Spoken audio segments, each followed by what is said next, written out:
I am a recovering crazy parent. My first 2 years, I really kind of embarrassed myself and just screamed and just was a total nut on the sidelines. Do you have any crazy parent stories? And do you have, what are your thoughts when you get a crazy parent? And I say I'm no longer a crazy parent. I'm very, especially with the programs that, Courtney's in the Fairfax Stars, and trust me, Fairfax Stars is not going to allow a crazy parent. So, what are your thoughts on crazy parents? And do you have a crazy parent story? And how do you go and rein your crazy parents in who don't know that, hey, they could hurt their child by being a crazy parent?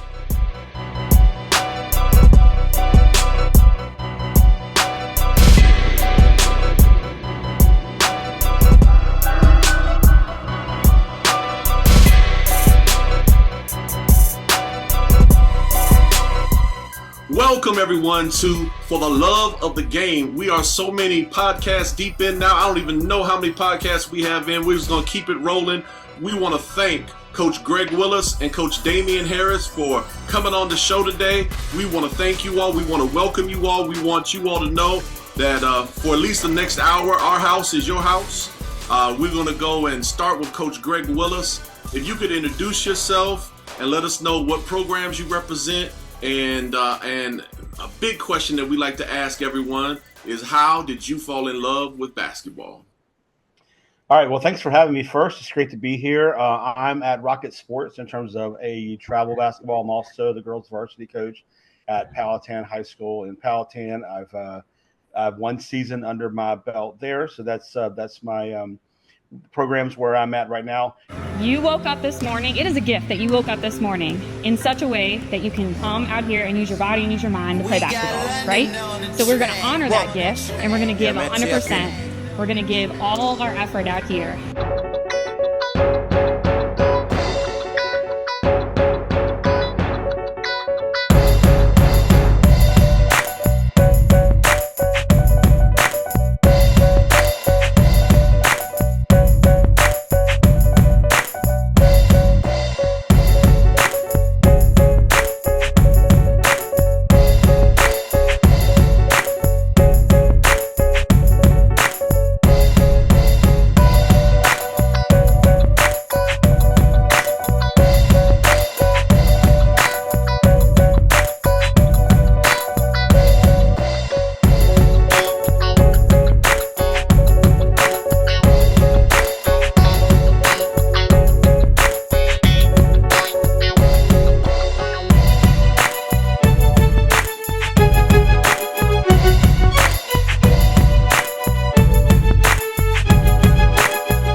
How did I fall in love with basketball? I was a three-sport athlete in high school. In basketball, I loved basketball. I was probably a little bit better at football and baseball.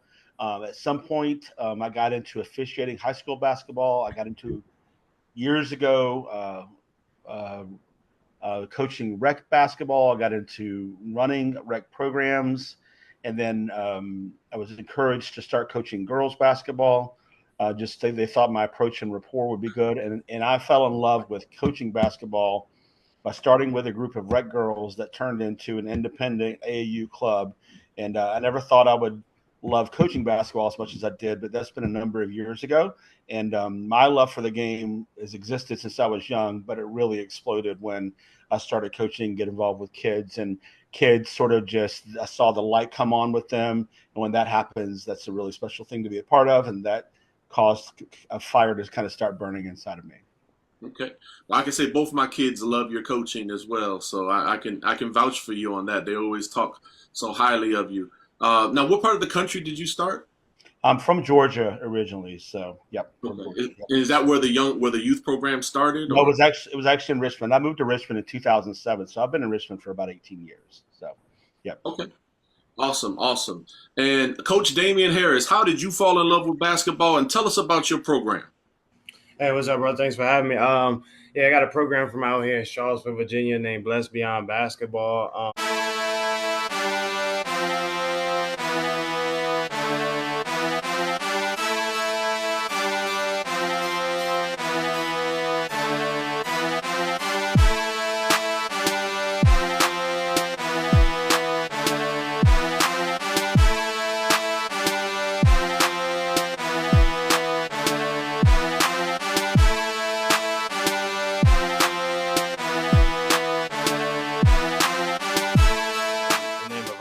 AAU teams, the Blessed Beyond Basketball Elite. So essentially how I got into AAU, I started training. I went through a kind of a tough injury after my playing career, tore my knee. So I got into coaching and kind of giving back, taking courses and stuff. And after my training groups grew to the point, they grew to the point where we had enough kids to start a team. And that's essentially how we got into a travel team. And how I got into basketball was, if I think back on it, it was probably like the first time, like first area in life where I could have a lot of success at. In school, you don't always. I was a hyper kid, so my grades wasn't great, but on basketball court, I had a lot more success, just with athleticism and stuff like that. So that's how my passion grew for it, and led on to my playing career and now to my coaching career. Okay. Now, just so people can be vectored in, where are you located right now? Just, and I'm sorry if I missed it, but can you share just because if I missed it, someone else may have missed it as well. Yeah, sure. Where are you located at right now? Right now, we out here in Charlottesville, Virginia. I coach for a Charlottesville High School JV team right now. I've coached for a few other teams around here, Covenant, a few other local teams in the area. And one more time, can you share your AAU team? What's the name of the AAU team? The name of the AAU team is Blessed Beyond Basketball Elite. The name of my training company is Blessed Beyond Basketball. So that is awesome. That is awesome. I see the BBB, and I've seen the BBB. I just never knew what it stood for. That's a pretty awesome designator there. I appreciate that. Now, context is everything, and what we've done. Before I go any further, I don't want to keep Coach Fowler hanging out there. Coach Fowler, what you have anything you'd like to share, or anything that you've shared with your different experiences with programs, or in particular these two programs? Well, obviously Italy played for Rocket when they were kind of tied in with Elevate Elite. The experience Italy had when Greg was coaching was amazing. That Greg is actually the first person that kind of helped us get over there and play in that program. Damien, the training that he does, I don't do a whole lot of the training scene, but Damien would be one that I would trust Italy with as far as the training goes. He does a good job there. I think he does. Adam work with you as well, Damien? Adam? Yeah. Adam's helped me up on and off. Yep. Gotcha. And so Adam is a former player of mine, and he works with Damien as well. Damien comes to a lot of our tournaments. We build a relationship that way. But definitely of the three people that I would let train my daughter right now that's closer to us, Damien would be one of those three. Okay. Well, context is everything, gentlemen. And we had some parents on. It was probably one of our bigger shows. We're relatively new. And we had some parents on that they gave grades. We developed a criteria for what we thought created a good AAU program. Because I've experienced bad AAU programs. We've been around 3 or 4, and I've experienced some ones that I didn't have a good experience with, and I've had experiences with some good ones. We're still, my youngest is still at Rocket, so and we can say that with these different criteria, I think it kind of helps people kind of understand like what to look for. Hey, did you know there's this little button? It's right here on the video. And it reads SUBSCRIBE. And when you click that little button, an angel gets its wings. For real. So we have these 5 criteria. And what we want to do is we want it to be fair. And as well, we wanted parents to understand that you're never going to have a perfect AAU team. Unless you're a millionaire and you can afford to hire everyone, unless you can afford to hire Caitlin Clark as the coach and, you're never going to have, Phil Handy as the trainer. You're never going to have the perfect AAU team. But what we did is we developed this criteria so that parents that are starting off can be a little more informed about, okay, here's the bad, here's what you can expect, and here are the different areas, here's what you need to look for.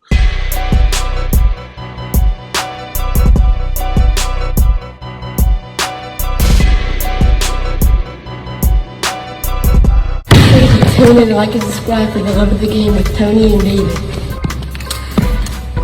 And these five criteria are organization, player skill development, price, integrity, and culture. And when we talk about integrity, we don't just mean are they lying to you? That's a little too simplified. We're talking about we're wrapping in integrity. We're talking about the integrity of sportsmanship.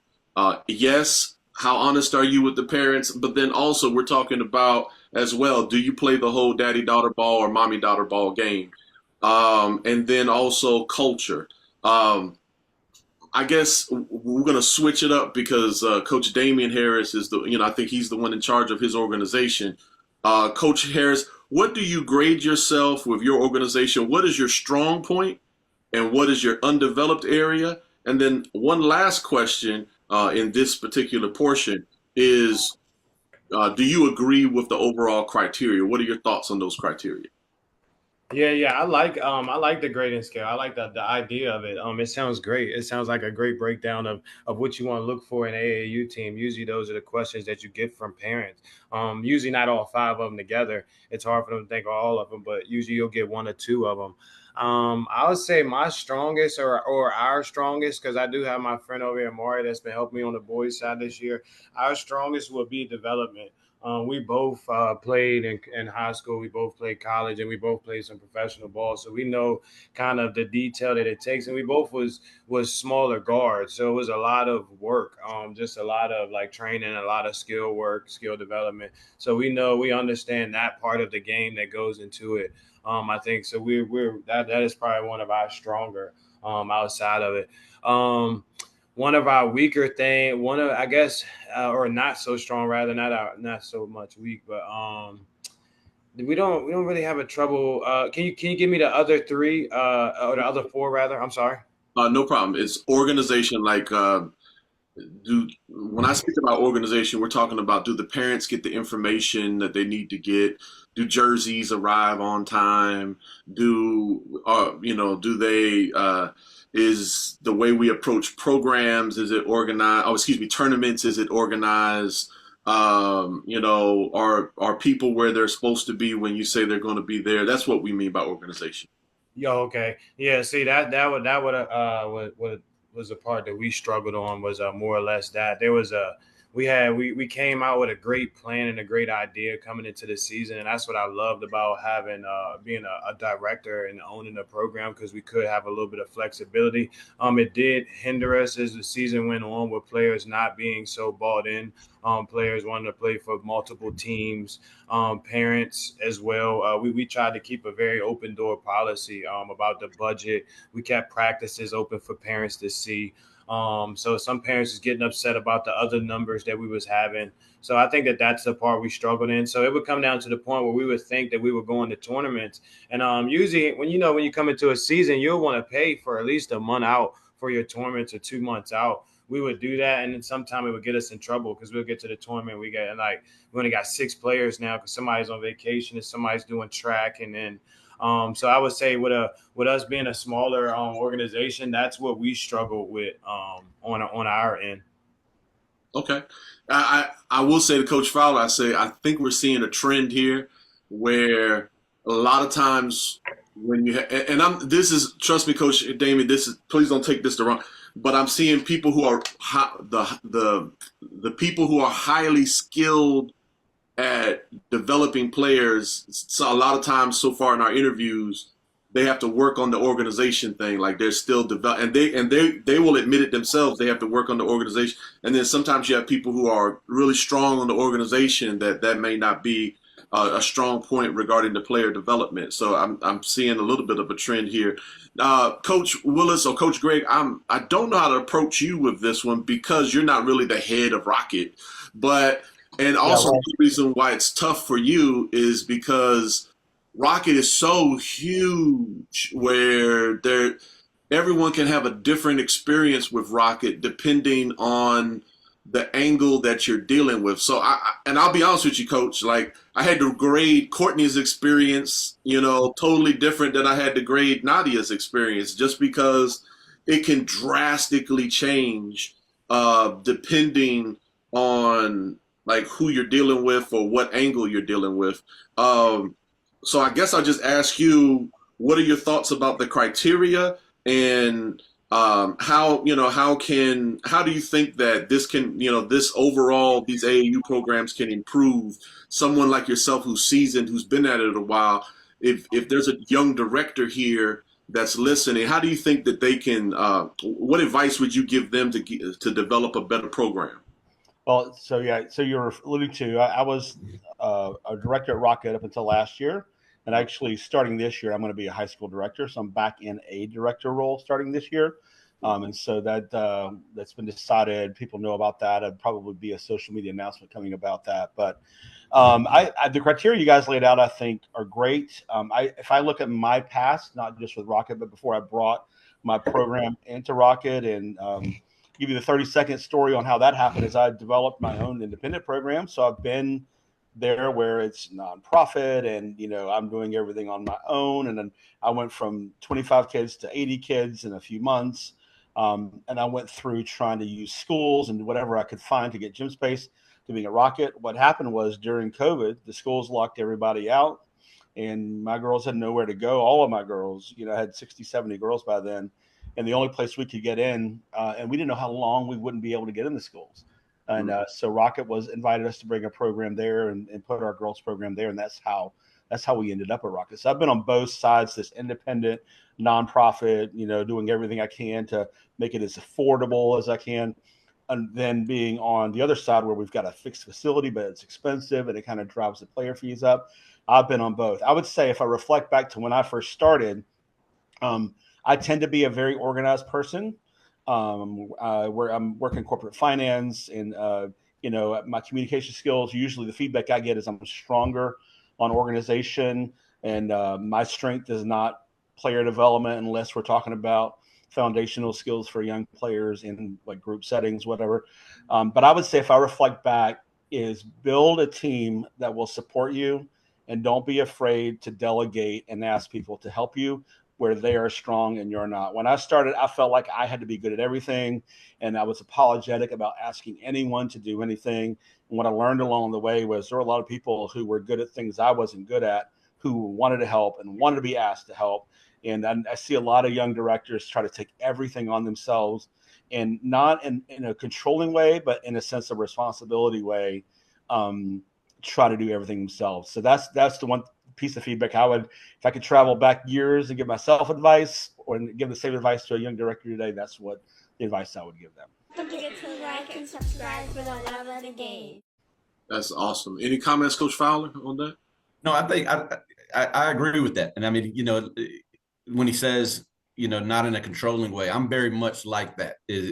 I'm not really trying to control everything, but my dad taught me coming up, if you want it done right, sometimes you have to do it yourself. And I get caught up in that sense. And me and Damien actually had a conversation the other day at our tournament over in Harrisonburg. He was talking about the same thing. It's hard to find people that match your vision. I think even in the last episode, Frankie Lewis alluded to that as well. It's just finding the right people, that share your vision and want to do things correctly, because at the end of the day, your name, your organizations, that's what people see. And so I do think that a lot of the younger ones coming in, that's and not younger ones, just new organizations, they come in and they have this vision of what they want to do, and they don't, maybe it's a trust thing. Maybe they just feel like they can do it. And then they realize, wait, this is a lot, because there's a lot that goes into doing it that people don't see. Amen. Now, if I could talk to young Tony from 2-3 years ago, the one thing that I'm hoping the parents hear this, young parents hear this, is there was times where I was critical of AAU directors, because we would go to some of these tournaments, and I didn't realize, just like y'all, it's not y'all's fault that the tournament is trash. You know what I'm saying? It's not your fault that a tournament is just poorly run and it's just a total fiasco at a particular tournament.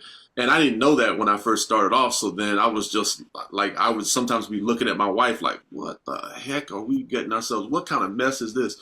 And I like to always give the example. This was something that Rocket went to, but you had nothing to do with it. I don't think you had anything to do with Coach Greg, but Nadia's team went and they lost like 3 games on a Saturday, and then somehow they win the championship on a Sunday. And then like the tournament director is having to pull medals out of a box, like that's like and he's pulling medals off of a box next to the fish that's being cooked in grease, you know what I'm saying, like in the side of a gym. And I'm like what kind of mess are we dealing with here? But I share that. Why am I telling that long story, and why am I sharing this? I guess this does have something to do with this portion. What's a line in the sand for you, Coach Damien, where you see something where you're like, I ain't going, my organization is not going to play ball with this tournament again. Well, like, what's a line in the sand where the disorder gets to the point? Because nothing's perfect. When you're dealing with human beings, nothing's going to be perfect. But is there a line in the sand, Coach Damien, where you're like, I'm not sending my parents and my kids to that tournament again? Is there a line in the sand you can recommend for directors out there?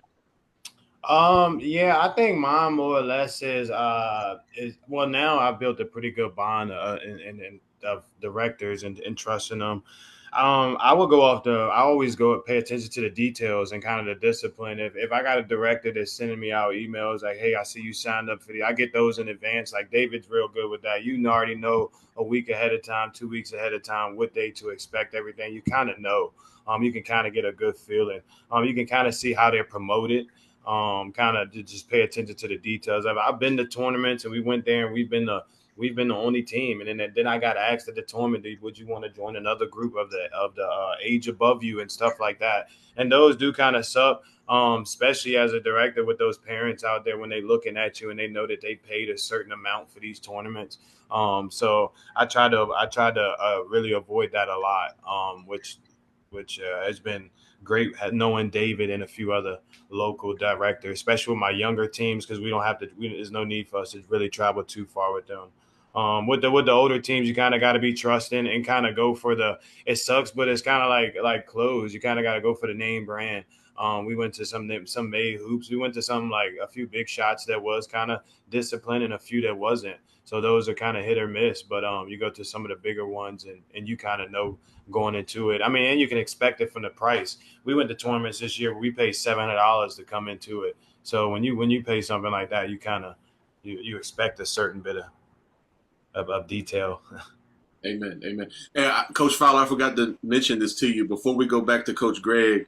I will say this: I'm gonna blow your mind. I heard something that as much as y'all went through in that Puma tournament, Puma said that they didn't make any money off of it.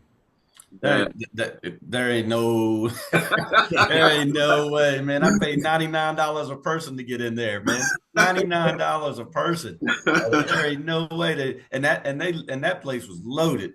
I mean, there ain't no way they didn't make money. I mean, I don't think they got the money for the parking.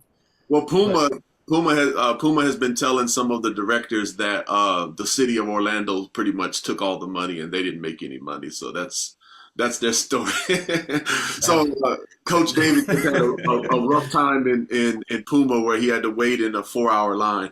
But Coach Greg, what is your line in the sand? You're a pretty patient guy, and you are really great with people. If I ever hit the lottery, and I'm a church guy, but that's the one thing I disagree with church people. I ain't got no problem playing the lottery, all right? So if I hit the Powerball, I'm hiring Coach Greg Willis to like be my PR guy or my first one that deals with people. You're really great with people.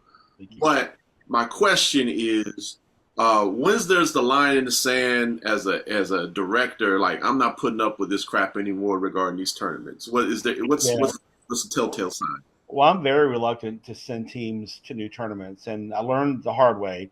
What happened, again, going back to COVID, is during COVID, a lot of there were no tournaments happening. When we came out of it, all of a sudden, there's all these new tournaments.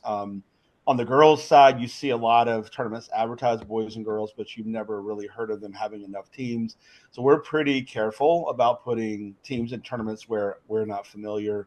And if we do, a lot of times we'll send one of our more local, lesser experienced teams in there. And but sometimes, they understand, they go in, they're just trying to look for the right competitive environment. And we'll send them and see what their experience looks like. But schedule changes after Wednesday, multiple schedule changes, things like that. Those are the things that line in the sand for me. The other thing for me is don't advertise one thing and deliver another. Don't advertise you're a stop clock tournament and then tell your clock operators to run the tournament to keep the schedule on time. That is my biggest pet peeve. David's tournaments are fantastic. It's very clear. It's running up to a certain point. It's stop after that. David pays his clock operators, and they follow the rules every second of every game. So that is tremendous quality, in my opinion. That's probably the one pet peeve that I have. There's a large national circuit that's not part of exposure or shoe or whatever that we used to send our teams to. And we said that's a big tournament that we'll get a great experience. And the last couple of times we've gone, it's very clear that they're outsourcing clock operators, and the clock operators are told to run the clock even though it's stop clock. And we've spent all this money to travel, and it's not cheap. So for me, when you say you're stop clock, be stop clock. When you say you're running clock, be running clock. Whatever you sell, deliver that and stick to the rules because when I sign up for a tournament and I don't know already, I go and look for the rules of the game and is it stop clock and what are the rules? How long is the warm-up time? And I expect the tournament to deliver what they said they were going to deliver. Awesome. That's good to know. That is good to know. Yeah, as a rookie here, I'm the rookie among all of y'all. It blows, the way that rules can change at different tournaments. It really can blow your mind. Regarding player skill development, Coach Damien, we almost left this one out because for different reasons, Coach Fowler and I, Coach Fowler, he is such a good trainer himself. He really does, he can train Italy himself. But for me, I wanted to leave it out just because I just feel like it's my job to make sure my daughters train before we bring them to you, But when, as an AAU director and as a coach, how do you decide how much time you're going to give toward player development? And you also have the responsibility for bringing the team together and teaching them team dynamics and those kind of things. But then sometimes you get kids who can't do a left-handed layup or can't dribble or can't whatever. How do you decide how much time you provide in your organization for player skill development? So how we do it, we basically go off of age and grade. If they're younger, we put way more time into the skill development. As they're older, we try to break some habits, but some things you're just kind of too old. You don't had too many reps up as it. I think that's honestly the biggest struggle with me when I go for looking for coaches is trying to find somebody that has the understanding and the knowledge to develop. Because at the end of the day, this is AAU, but it's still your summer going into your next year. So we take that in consideration when we're making our workouts and stuff like that. We also don't only do skill development as in individualized or we get in lines and work on the individual skill. We coach skill development in our games, like how our coach is and how we coach on both sides of our program. We run a lot of man-to-man. Like we don't really teach much zone. Because you can grow, you learn how to rotate and shift and stuff, but you learn more from playing man to man. Especially for our older groups, some of the girls you have to be in a certain type shape, especially going out there in front of these recruiters and stuff. They recruit players that can play defense, not sit back in the zone. So it's also how we coach as well. So we run all like we run a lot of 5-out, 4-out plays to kind of force them to develop coming off screens and kind of grow their ball handling, kind of push them to grow inside of the game as well as in practice. The team camaraderie, we try to balance that out. We try to do more off the court to try to get them to build that team camaraderie a little bit. One thing we have noticed is if we find the right set of drills that they all can get their energy up, them getting working together builds great team camaraderie. Of course, you got to have the pickup and like the empty runs and stuff for them as well. It's not an easy balance, but I think I would say overall we base it off age and grade of how much time we're going to put towards it. Okay. And Coach Greg, your thoughts on player skill development? Because I know you got only so much time, and you have 2 or 3 practices a week. How do you make those decisions? So what I try to do is I try to, it's hard because a lot of you have a mix of players, right? My number one objective with every player is that if you already play school basketball, my number one objective is to hand you back to your school coach a much better player than you were when you started this season. Or if you're a younger player, the first day you show up for school basketball in 6th grade, I want you to be one of the most fundamentally sound basketball player in the gym.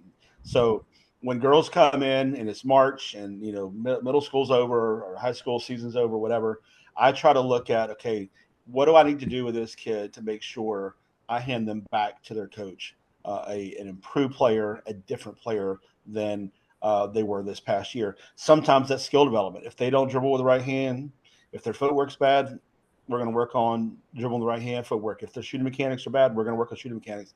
If all that's pretty good, we'll do more IQ stuff, more read recognition, more decision making. Defensively, if you don't know how to play man-to-man defense, like Damien was saying, if you don't know when you're supposed to be in help and how to rotate, how to communicate, we'll work on that. But when I look at a team that I'm coaching, I'm going to say my number one job is to hand every player back to their school a better player who then has a bigger role, a better role. If I use that as sort of the watermark, then I feel like I'm probably going to focus on the right things. Awesome. Now I'm not going to really spend a lot of time on price because y'all really there's not a lot that we can talk about regarding price. I would say there's one program that is really exorbitant in the area, and if we ever had him on, I'll probably hit him up on price. But I'm not going to spend a lot of time on price. But I do want to go to the integrity piece, Coach Damien. What are how many coaches do you have that work underneath you, Coach Damien? At the moment, it's 2. I have 2 head coaches, and I have a few assistants. Kind of, I wouldn't call them like everyday assistants, but when they're available, they come and help. And I have some players like Adam, like he was talking about, that comes in when he's free from work and stuff, and coach as well. Okay. Do you have any parent coaches where they're parenting kids while they're coaching? Only on the younger team. When they get to the older team, I don't try to keep that separate. On the younger team, I have one. I have one dad for the 5th grade girls team. He helps out when he's available for practices. Now, so you need help and you need people to help you out with these programs. But how do you rein in coaches from regarding the integrity piece? How do you rein in coaches who might do things that could cause some problems for your program, like cursing out refs, or and I actually seen that. I've seen a coach actually, in front of 11-year-olds, curse out another coach because he was pressing all game long, and he didn't like the fact that he was pressing, and he cursed them out in front of 11-year-olds. And how also when you do have those parent coaches, how do you kind of put a rein in on that so that the daddy-daughter ball doesn't get out of control where let me give you an example of what I mean. My favorite comedian is Gary Owen, and he has this whole comic bit where he said, when I coach, my kid starts. I don't care. When I coach, I'm coaching. I'm getting my free time. So when I coach, my kid's going to start no matter what. And I love Gary Owen, but that's one time it ticked me off when he said that. So what are your thoughts when when you see that, and then how do you rein it in your program? Honestly, I try to avoid it. I really try to avoid the parent coaching. If I'm being honest, I had a bad experience when I first got in the AAU. I was going for another organization, and I had a parent like that. I really wanted the kids to play defense, and his son wasn't great at defense. So we would fall back into a zone sometime, but he was still allowing people to fly past him. So when I pulled him out the game, his dad got upset, like he needs playing time. And we kind of got into that on the bench, and I didn't want that for the kids. So I was like, to avoid that in the future, like, I can't have somebody that's biased right here. Like you're going to have ties because it's your son. I understand. So I try to avoid it. With the younger guy, he was honest to me. He told me coming in, he was like, "Hey, just being realistic. My daughter, I see the other girls got way more experience, so we're just coming here. If you need help, I'm here." None of my coaches have kids on any of the teams. The head coaches at least. So that's a big savior for us. We're able to hold that line in between. Okay, that's good to know. Now, Coach Greg, you were in charge of a small army when you were in charge of AAU at Rocket. I can't imagine. You must have been in charge of, what, 20, 30 coaches? So how in the world were you able to have any kind of a grasp over all of that? Yeah, I think that I agree with Damien. It's best to not have the situation, right? And I've had a situation where I've had coaches where I knew there would be no issue at all. And I've had coaches where I said, no matter what, there's going to be an issue. And what I've learned too is I have got two kids they're not biologically my kids, but I've been with them and since they were young, and most people would think of them as mine, and what I've learned is, and I've coached them a lot, and I've had very few issues being accused of the daddy-daughter stuff. I've had 1 year where there was some, there was some talk about that, and I probably didn't manage the talk as well as I should have. But for the most part, I've been able to avoid that. But what I've learned is this, and this is what I tell certain coaches who want to be on the bench with their daughter as an assistant or want a head coach. It's really not fair to you, because no matter what you do, whether you're doing the right thing or the wrong thing, people are still going to perceive you as prioritizing your own kid over everybody else. And if you're on the bench and your daughter, with me, and your daughter's on the team, and you whisper something to me that's unrelated to your daughter, and then I go put your daughter in the game, everyone's going to think you told me to put your kid in the game, and everyone's going to think that's what happened. So it's actually better, and it just avoids all those issues if you can avoid it, if at all possible. It's hard because one of our biggest challenges is recruiting coaches, finding coaches that'll be committed, coaches that'll be invested. Well, parent coaches are really invested. Maybe they're not always invested in every kid on the team equally, but it's a solution. But I agree, it's best to try to avoid it if at all possible. Okay. Are Rocket coaches NCAA certified? The ones who take teams to NCAA certified events, it's a requirement. You can't go on the bench unless you're. So our high school coaches, or if we have middle school teams that play, like the first year I played NCAA certified with my two was 7th grade year, and that's the first year I was certified. I've had 1 year since that I didn't coach and certified. I didn't. So ours is just driven by, are you playing in an NCAA sanctioned event that requires that certification, because it's a little expensive too. So, yeah. Awesome. And the last criteria, Coach Damon, is one that I for me, I think it's like the kryptonite of basketball, and it's culture. Because sometimes you can have, it can be very challenging, especially if you're from a different geographical area and your kid, wasn't raised in a particular county or particular area, them fitting in. What do you do, because you as a director, and, when you want a team to go well, you can have parents who are, very disparate in their experiences and their backgrounds. How do you build culture for BBB? We build, we're blessed, actually, to build off of Blessed Beyond Basketball training. So a lot of my kids, majority of them I get from my training. So I already know that they have a certain work ethic in them. I already know that they come with a certain standard and a certain, they understand me as a coach.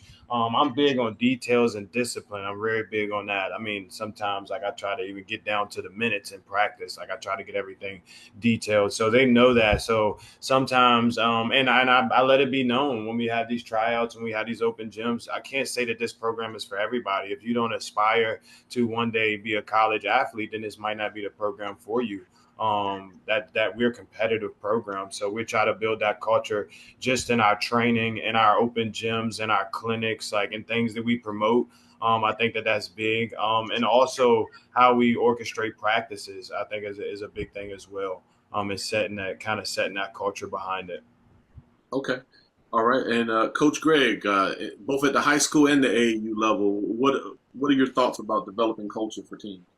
Well, at the high school level, it's certainly about you've got to get buy-in, and you've got to get buy-in. If they don't buy into what you're doing, what you're asking them to do, one thing I changed at Palatine is our off-season workouts are robust and frequent, and the girls show up, and our attendance is great, the attitude's great, the energy's great. But if I just demanded them to be there instead of helping them understand why they need to be there, I'm not going to get that buy-in. I think it's the same in AAU. Is really you've got to get people to believe in what you're doing and how you're doing it and why you're doing it. And when people believe in what you're doing, then the culture is going to be there a lot more positively, a lot more commitment. I think one thing that we went into, I don't know in other areas, but we are competing with other sports for athletes. And I've always been very flexible about, letting kids who play more than one sport play basketball, even if you miss some practices here and there. And, maybe you can't make every single tournament. I've always wanted girls to be able to play multiple sports and not say you can't play for us if you can't be at every practice and every tournament. It is a little challenging to build the culture, though, when you have sort of this intermittent attendance from certain players and certain families, and it's hard to build that continuity. So it's a little bit of a tough kind of line to walk. But that, to me, that's one of the challenges with building culture is really working with multi-sport athletes. I want the best athletes to play basketball. So if I get the best athletes playing basketball 65% of the time, what I hope is I bring them in, they love basketball, and then they now make basketball the number one sport. And that has happened a number of times. I had a high school player last year, first year in the high school. I knew her.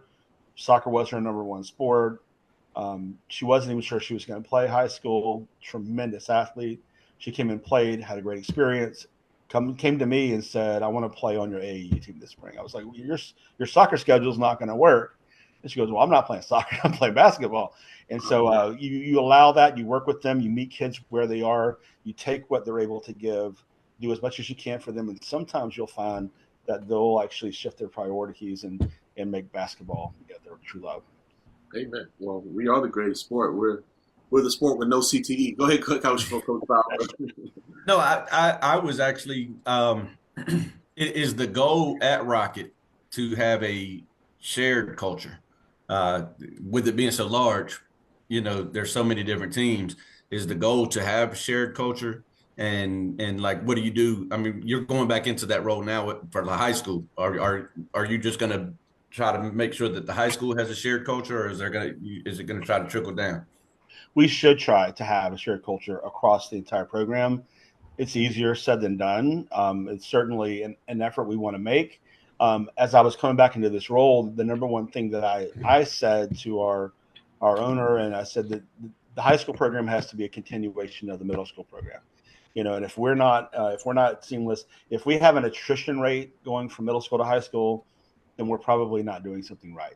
And that should be the number one KPI we look at is what's our attrition rate. Now, sometimes girls fall off in high school because that's when it gets more expensive. And if you're going to trying to play in college, it makes sense to keep going. If you're not, maybe it doesn't. So there is some natural attrition.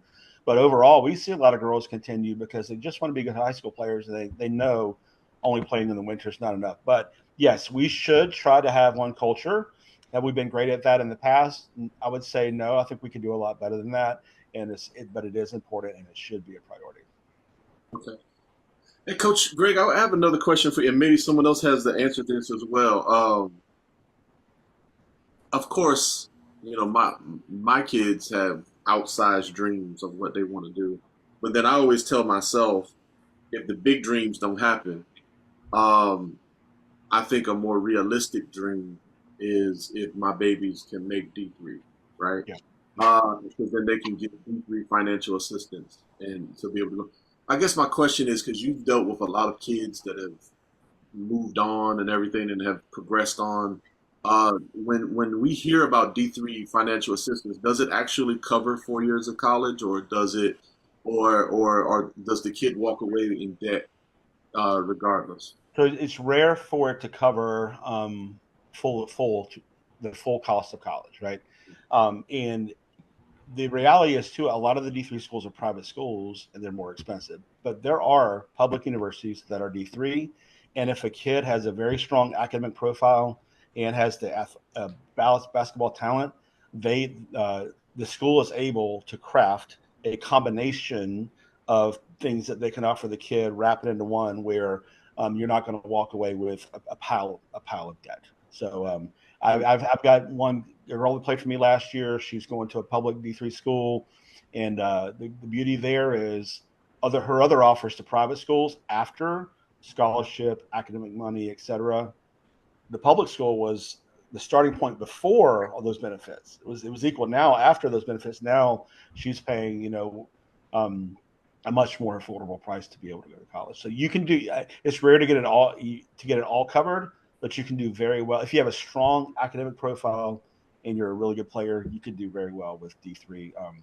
Helping them with your costs for sure. Okay. All right. Well, I don't. And Damien, where'd you play? Did you play D3 or D2? Yeah, I played Division III. I went out there to Roanoke. I played at a junior college out there, then went to Roanoke as well. And that's kind of the same thing we went through. They helped you out. They helped us out money wise, and then they helped you with donors and stuff. So you leave with maybe like $1 or $2 grand at the end for like books and stuff, but majority of it gets covered. Oh, that's great. That's great. That is great news. That's our low goal. If we don't get D3 help after all the money I've sunken into training and everything else, then I'm gonna be a very depressed man.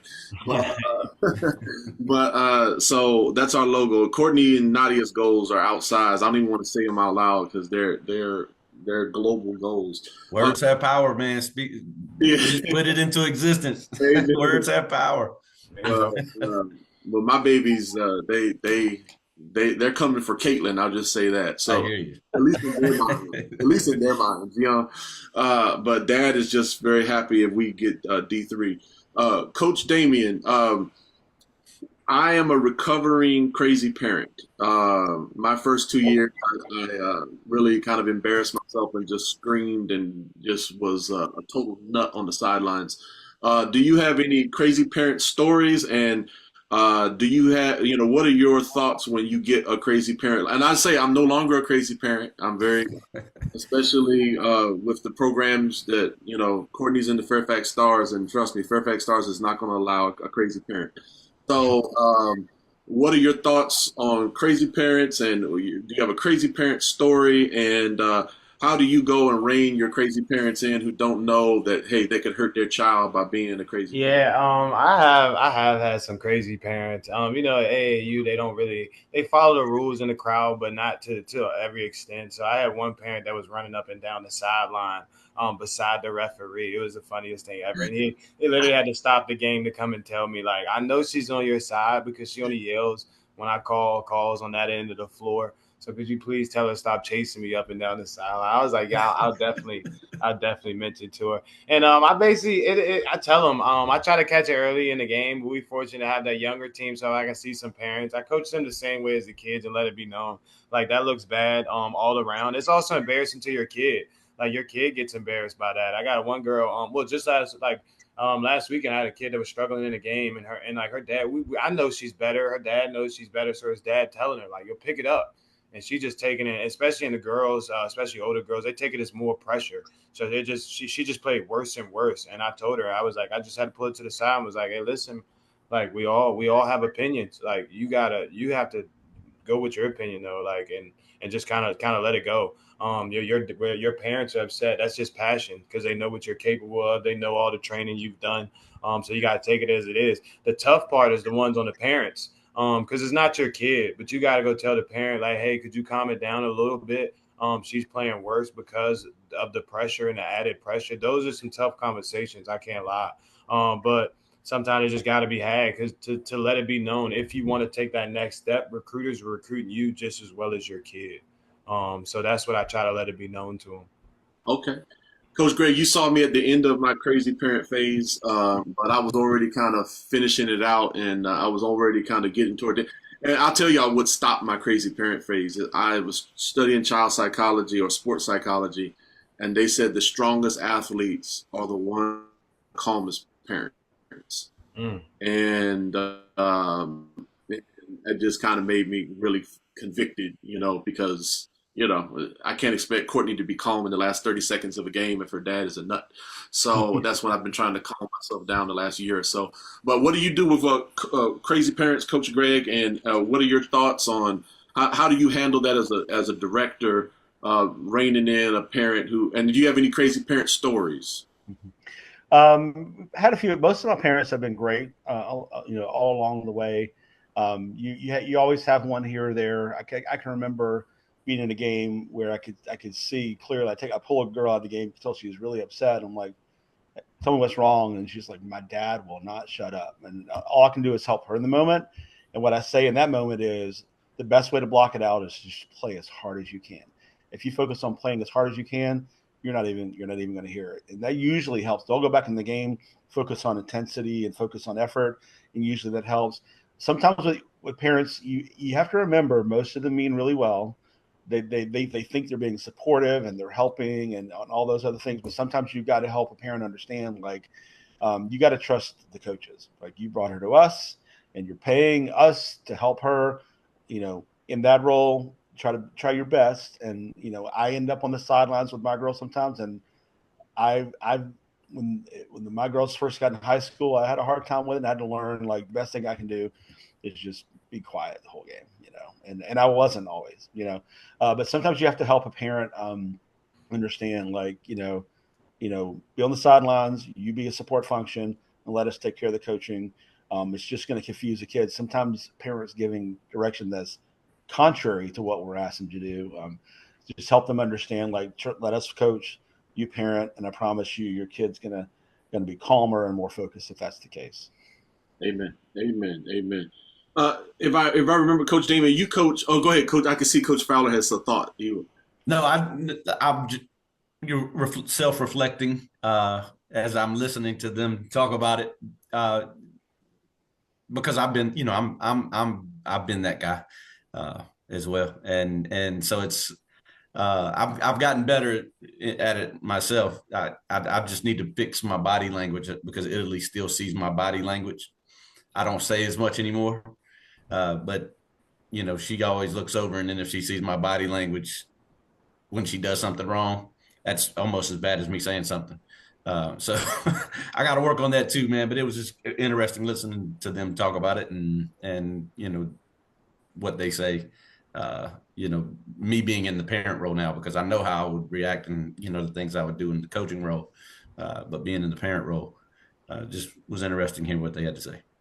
Yeah, Fairfax Stars has a really good rule where they say wait to 24 hours before you ever speak to a coach or someone. And then I've tried to apply that rule to me talking to Courtney or Nadia. I tried to wait 24 hours, but sometimes Courtney will try to egg me on, like, Dad, I get it out now, Dad. So that's it. That's why. Listen, I am really working on myself, Tony. Man, I really am trying to work on myself. And I'll get in that car, and I won't say a word, and I'll be driving, and Italy will just. It's killing her. She just has to ask me, and it's like, don't ask me yet. Give me 24 hours. That was the silent treatment's worse than the non-silent treatment. She knows, though. I think she knows by the silence that it's coming. Might as well get it out of the way. But she's the one who brings it up. And like I said, I'm really trying to work on myself. But yeah, she won't let me. So it sounds like we suffer from the same affliction, I guess, Tony. Yeah. Oh yeah. And one thing I'll say is, before we go back to Coach Damien with my last question, I will say this. I have accidentally ended up in my daughter's future memoir, amen, because I said, because she made me really mad in a game, and I said something real dumb, and I know that when she writes her memoir, she's gonna write about what Dad on the way home. So, and because she keeps bringing it back up, and I will say this. It's bad enough. I ain't gonna say, like, I'm not gonna ever share it with anyone else, just because I was in the moment, and I really regret it. Coach Damien, I believe, and I apologize if I heard wrong. You've coached or still coach high school and AAU. Is that correct? Yes, sir. I currently do both. Yes, sir. So what do you find to be the biggest contrast or mental mindset change that you have to make when you're coaching AAU compared to coaching high school? Definitely it would be the discipline. I don't get the same amount of time in the AAU that I get in high school. I get you 5 days a week in high school. So even like we got time to develop these skills. I don't have to be as as hard on them, if that's a good way to put it. I mean, we still keep it disciplined regardless of high school or AAU. Also, we have to dial down kind of what we're gonna teach. You know, we get a limited time, so we may not be able to develop all of these skills, but we'll develop one or two really good while working on the other ones. So I think that's the biggest thing. Okay, Coach Greg, what was the biggest change, cultural change, mindset change when you had to shift from AAU to high school? The biggest thing for me was in high school, the girls, they need more connection. Like when you get girls a couple nights a week in AAU, then you're at tournaments, parents are around, they're with their friends and whatever. They don't need as much like connection. High school, like if there's not connection between me and a player and we don't like talk about what's going on and how things are going, if they don't, they feel like something's wrong or I'm not happy with them or whatever. Something that I do from the first moment of high school is when practice starts, we're not on the line stretch. I give them about 10 minutes to shoot around, and I make sure I say hi to every player. How was your day? How was that chemistry quiz? How did that go? Or I just try to always every single day just ask them how you're doing, and it actually that engagement creates the foundation for a practice where everyone feels valued and I think we get a lot of effort and a lot of focus out of that. So, and I thought it would be the other way around because I will see them 6 days a week in season. I thought the connection thing would just kind of happen more, and it's actually the opposite way. They're coming out of a school day. That never happens at AAU. They're coming right out of a school day. You know, they might be having friend troubles. They might have not been feeling well. They might have done poorly on a test. There's all these things that could have happened. And helping them transition and just having those 10 minutes where they can talk with each other, shoot around. It's informal. We laugh, we smile, and that's something that's helped me a lot in my high school coaching. Awesome. Closing question. Kendrick Perkins just recently kind of created some controversy where he made a pretty drastic statement where he said, if you have future plans after high school to play college ball and go further, that you should pull your kids out of public school and put them either in homeschooling or you should put them in a prep school that's kind of focused on nothing but basketball or be basketball focused. What are your thoughts on that, Coach Damien? And then we'll go to Coach Greg. Honestly, I'm kind of 50-50. I've had some kids that done very well coming out of public school, with kids that aren't as good around them. You know, you're gonna look a little bit better if kids aren't as detailed around you. They aren't as skilled. In private school, it's a whole lot harder to stand out. But if you do, you got a so much better chance of being recruited and going somewhere. That's kind of my personal opinion. But I do recommend private, just because you can drop back a year. You're going, especially with everything going on with the portal and how colleges are looking at players, it plays in your favor just all the way around to do private. Work on your IQ so much further, your physicality, everything. Okay, Coach Greg, your thoughts? Yeah, I think it depends on the player, and I think it's probably different between boys and girls. I've known girls who have shifted and gone away from high school to private school. Some have gone to, a pro like an IMG type situation. It just depends. I think it depends on the kid. You know, most of my kids at Powhatan, if they're trying to play in college, they're going to be a D3 candidate. I've got a girl this year right now. She played for me this last year as a junior. She was probably just, a pretty average, hardworking player where the skill set was developing as a sophomore. As a junior, we gave her more responsibility. She decided she wanted to try to play in college. And we sat down with her parents and we kind of mapped out. We didn't even put her in the July live period events. We said, here's what we think you should do. You can play with my team and you're going to have a great role. You'll play April live period. You'll play with May live period. You work your communications and correspondence hard. And in the summer, devote that to going to the camps for the colleges that you think really want to see you. And she's a great student. She's gone from 0 D3 offers to 9 D3 offers in 3 months. And it's worked perfectly for her. So really, it's I think for each kid, every parent's got to make the best decision for their kid. And the same answer isn't the same for every kid, in my opinion. Okay. Coach Fowler, your thoughts? Very similar to what they say. I teach but I will say we're going to go the private school route with Italy. I teach in public school, and we aren't preparing kids for what college is going to be like. We aren't, and there's a lot of things I could say about education, different. We say that for a different time, different day, but just on that aspect of it, that's the reason we're making the decision that we're making. But I also think that when you start tapping into private school, especially ones that may emphasize sports a little bit more, you're surrounding the kids with people that have common goals. Not everybody has that in the public school setting, and so when we're thinking about what we want to do with Italy, that's the direction we're going, just for that very reason. Could she still get a college scholarship in public school? Absolutely. I still think she would get one. But would she be prepared when she got to college? I don't necessarily think so. And that's the big decision there. And we, even with Damien, we've talked about Adam Pickett a couple of times.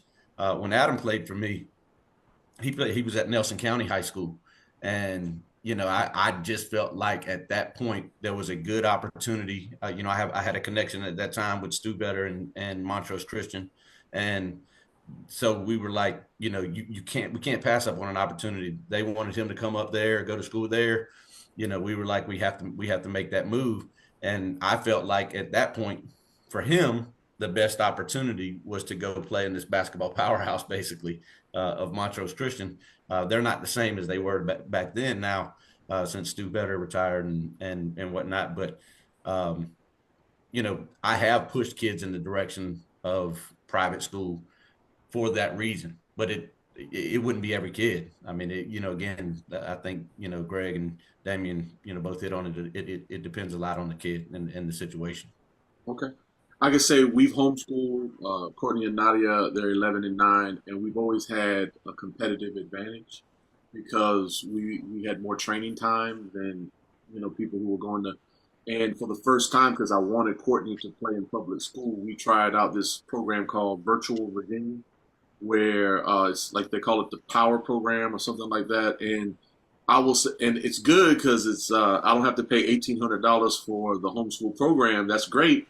But at the same time, it's the first time where our family is kind of bolted to the house from 8 a.m. until 12:30, because she has what they call synchronous courses where her face has got to be in front of that laptop. And even with us not sending her to regular public school, we're used to being able, if Jerron Athey, who's a trainer in Richmond, calls us, we're used to being able to drop everything and just go with any kind of training, and now we can't drop everything anymore. And I could already kind of see it's a little bit of a drag on our training schedules and our competitive advantage. But at the same time, I'm not paying $1,800, and then at the same time, I'm getting free basketball development 5 days a week at 3 hours at the public school. So we'll see. I guess it's incomplete for us whether the Virtual Virginia is going to work out better for us in the long run or not. We'll see at the end of the season. Closing thoughts. Coach Damien, what is the next big thing at BBB? Is there a next tryouts, or is there a big event, or is there something that you want to promote that you want us to know about and you want the public to know about before we put this podcast out in a week and a half? At the moment we got one more shooting clinic in workings right now. We usually like to do 2 a year, one right before AAU and then one right before school ball season. Other than that, every day we're in the gym, we still training. We got groups going on right now, so we always working over here. At the moment, no tryout schedule. We usually try to wait till the kids get outside of their school ball seasons. We do keep our younger teams, like the teams that don't have middle school season, like the 5th grade team, we keep them going year round. So they're always working and practicing. So other than that, that's about what we got. Now, our middle school basketball is September, October, November. Is that the same in Charlottesville for middle school girls? Yeah, yes, sir. They don't really have many games for some reason. They only literally have like maybe like one game a month here. They only have, I think the lady said 4 or 5 total, so they don't have many. So they don't really consider it as a full season. But yeah, they don't. They also have so many kids that they don't allow them to try out until that certain grades. Wow. Wow. Yeah. We got 14 games and 13 people on the roster. So, Oh wow. so Coach, so when is your shooting tryout? What date is that? My shooting clinic. When I'm not 100% sure. I'm gonna put a flyer out. It'll probably be in October sometime. Okay. That's what I'm thinking. Okay, Right. not a problem. Not a problem. Well, it was great talking to you, Coach Damien. Coach thanks for Greg, having me. hey, no problem, no problem. Coach Greg, when is your next big Rocket or high school festivity that you have, or anything you want people to know about? So we've got our elementary and middle school tryouts on October 5th and October 12th. But as I'm the high school director, I want to plug the high school. Between now and November 10th, when high school tryouts start, we're going to have several open gym trainings and things like that. Not every high school is having fall trainings at their schools. So for the girls, especially who aren't able to get in with their high school and do trainings, it's a great opportunity to get in the gym. It'll be free and it'll be open, and we'll have those posted here pretty soon. Okay. Coach Fowler, closing thoughts? No, just appreciate you guys coming on. It's two great guys, two guys that definitely Italy hasn't really had an experience with Damien, but Italy definitely enjoyed her experience with Greg. But two good guys, Damien, doing the right thing in Charlottesville, and Greg doing big things in Richmond. So two different areas, but two guys that do it the right way. So I'm glad that you guys were able to make it on the show. Okay. Well, I know one thing. I can't. I got to make sure we take care of Coach Greg. I'll be in real trouble with Nadia. All right. I'll be in real trouble with Nadia. I thank y'all both. Y'all both were amazing. You're true professionals, and we thank you for coming on. And we look forward to promoting your programs. Yes, sir. Thanks again. Thank you very Thank much. you so much. Appreciate it.